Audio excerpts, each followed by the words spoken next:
Today on the Tiger Football Report, we'll review the Tigers' season opener against the University of South Florida. Get ready, Tiger fans. The Tiger Football Report starts now.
For an athlete, there's nothing scarier than a torn ACL.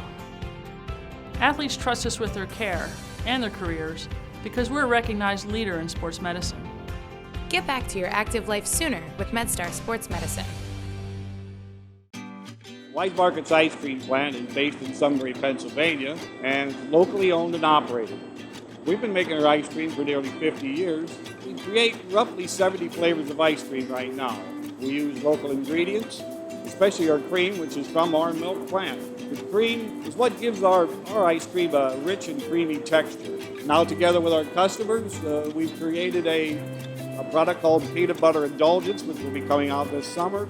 It's a peanut butter ice cream with sea salt caramel swirl, chocolate-covered pretzel. How can you go wrong with that? Personally, I love our ice cream. If you come to our house at any given time, you'll find at least 5 packets of ice cream in our freezer. Our kids grew up eating Wise quality ice cream, and now we get to treat our grandchildren to it.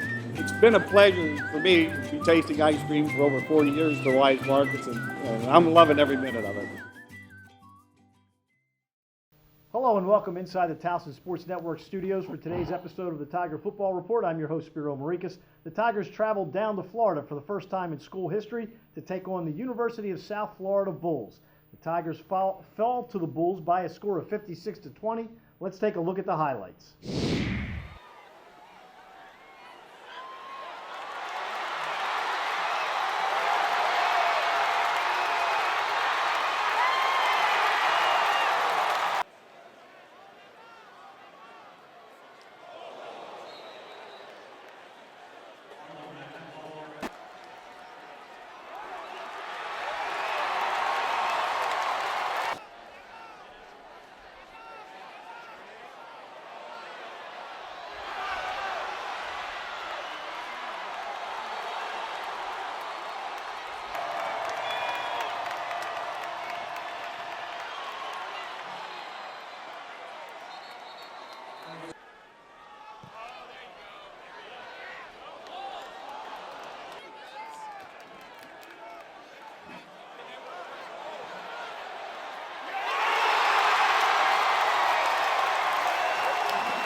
Redshirt freshman Shane Simpson had 229 yards to set a new single-game record for the Tigers. Joining me now, the head coach of Towson, Rob Ambrose. And Coach, the Tigers come down to South Florida. You're playing a team that you knew by looking on film was a very fast team, but when you see it in person, it's even more impressive, isn't it? Sure. I was, all the rain and hurricane stuff that was coming through, I was actually kind of excited. If it was going to keep raining and the field was going to be wet, it was going to be very similar to some other 1A games where we got a chance to close the gap in team speed. And Raymond James Stadium drains really, really well, and the field was just fine, and their speed showed up big time. It certainly didn't. They got a number of big plays. When you look back, what was it that allowed them to get the big hitters?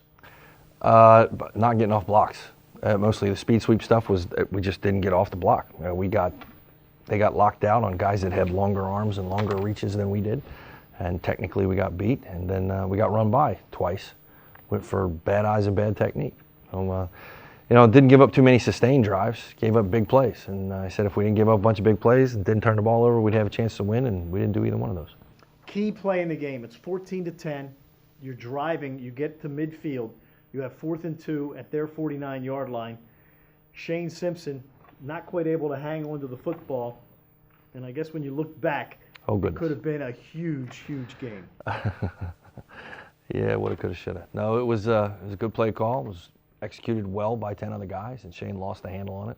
And it wasn't even a matter of a first down. That was easy. He was going to get to the 3rd level, and he'd have been one-on-one with the free safety. And as we all saw, he seems to be pretty good in space with the ball. So that was a huge momentum swing. You're talking about us going down and with the way we're kicking the ball and his field goals, putting us right in the ball game by 1 or even going up before the half.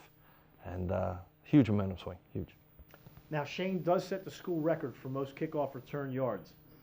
There's good and bad in that. Obviously, there's good in that Shane was able to come up with those big runs. The bad is he had a lot of opportunities to return kickoffs.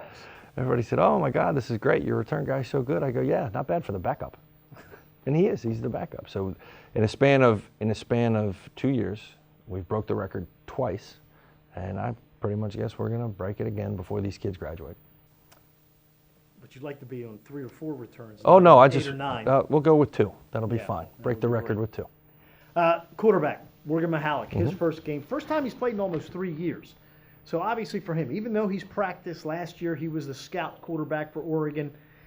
It's different being on the practice field and being in the real game. When you go back and you assess his performance, how do you feel? Oh, as I probably would have expected. You can say whatever you want to say. There's no substitute for experience. There's no substitute for game experience. And in the history of college football, I don't think there's anybody that went out there on their first start and just tore the world apart. And he had some ups and downs, did some really good stuff, did some really dumb stuff, did stuff that you would expect from a guy who's starting the first game to do. But I'm seeing stuff in him that I haven't seen in a lot of quarterbacks ever. I'm not high on potential. He executed the game plan to some degree and gave us a chance to win. We didn't protect very well, and he took some shots and responded accordingly. You get hit by big, strong guys enough times, some guys don't want to get up, and he kept getting up until he couldn't anymore. And I'd probably give him a C, maybe even a C minus, just because we didn't win. But I can definitely see his students go. He's a good student, and he's going to have a chance to get an A by the end of his career. Things that stood out to me, one, obviously he's got a terrific arm, but he's got a really quick release, which is really, really nice to have. Well, especially when you're cutting a couple guys loose and you could still get the ball off without taking a sack. And, if you think about it, as much pressure and as much speed as they have, you would think they would have lined us up for 12 to 15 sacks easy. I mean, they did it against their 1AA opponents in the past. And I give the offensive line credit for holding up as well as they did, and him a lot of credit for getting the ball out and getting rid of it. Darius Victor became just the 4th Tiger to ever rush for 3,000 yards in a career. He had 2 touchdowns, 23 carries for 70 yards. But his last 11 carries, he had 51 yards. So slow start for Darius, a product of the offensive line trying to get engaged properly, or what was it for the slow start running? A little bit of South Florida being geeked up, a little bit of Darius, he didn't practice that much. He really didn't. He didn't practice that much because of his hand. And a little bit rusty, and you could just see it starting to come off. It's not like he didn't run hard, but early in the game he missed 2 or 3 big cuts, easy reads, normal stuff that he just didn't have as many repetitions as he had before. But he seems to be full go now, not missing any practice at all, and really like where he's going. This South Florida team, you said after the game you expect at some point this year they're going to be in the top 25. Oh, sure. You also said fastest team Towson's ever played, and that includes LSU, correct? Mm-hmm. Oh, without a doubt. The team is, for the guys that they put on the field in every single aspect, that is the I'll say it, unless the scheduling here changes to some great degree, it is probably the fastest football team that Towson University will play before I die. That's how fast they were. And with that being said, I feel good about a lot of aspects of how we competed against a track team like that. That's kind of impressive to be able to do that. So no, LSU was a better team. This is a faster team. Team speed was just through the roof. You ran 90 plays. The last time the Tigers had run that many plays, they actually ran 101 in 1999 at Lehigh, Yep. which you remember very well. That one of the most tremendous football games Towson's ever played in, even though they lost. The fact that you got 90 plays showed that you were able to, at times, dominate their defense and keep the ball moving. We did. We were step in step with them for first downs, total first downs. And while our third down conversion rate wasn't good, our fourth down conversion rate was awesome. And those two play hand in hand. And you do get 4 downs to get a first down.